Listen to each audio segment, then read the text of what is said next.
پر پاکستانی ځواکونو سخت او خونړی برید.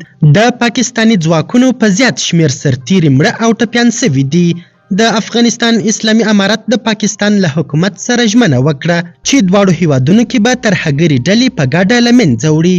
دا چې دغه وروستی او خونړی برید چیرې او څنګه وسو، څومره کسانو ته مرګ ژوبله واوښتل او څنګه اسلامي امارت او د پاکستان حکومت په ګډه ترهګر په دواړو هیوادونو کې له منځه وړي، بشپړ حال را سره همدغه روانه ویډیو کې کتلی سئ. سلامونه قدرمنو لیدونکو، مشال پریس یوټیوب چینل ته مو هرکلی کوم. په بنو کې په یوه بمي برید کې 7 پاکستاني ځواکونو ته مرګ ژوبله واوښته. د پاکستان امنیتي سرچینې وایي نن جمعه د خیبر پښتونخوا په بنو ولسوالۍ کې د پاکستان د امنیتي ځواکونو پر کاروان ځانمرګی برید سوی چې له امله یې 4 سرتیري وژل سوي او 3 نور ټپیان دي. د سیمې امنیتي سرچینو رسنیو ته وویل چې دا برید د بنو په جانخیل سیمه کې سوی دی.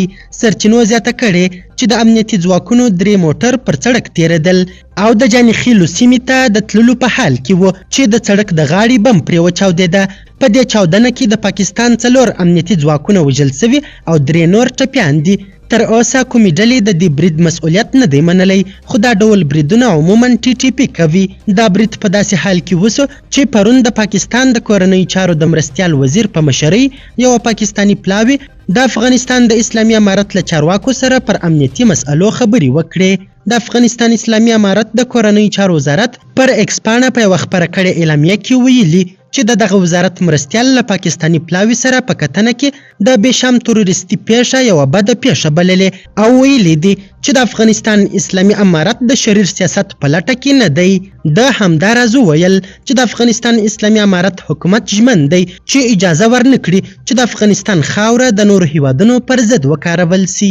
د افغانستان د اسلامي امارت مشران وایي د دغه هیواد د کورنیو چارو د مرستیال محمد خرم اغا په مشرۍ پاکستاني پلاوي د پنجشنبې په ورځ د اسلامي امارت د کورنیو چارو له مرستیال محمد نبی عمري سره د خیبر پښتونخوا په بېشام سیمه کې د مارچ د 26 نیټې د حملې په اړه خبرې وکړې او په امنیتي برخه کې د افغانستان د اسلامي امارت څخه د همکارۍ غوښتنه وکړه. قدرمنو لیدونکو، د ویډیو له کتلو مننه. د لا زیاتو او نورو لحظه پر لحظه خبري مطالب لپاره زموږ همدغه مشال پریس یوټیوب چینل سبسکرایب کړئ. تر بیا او بلې ویډیو ښه وخت ښې چارې د الله په امان.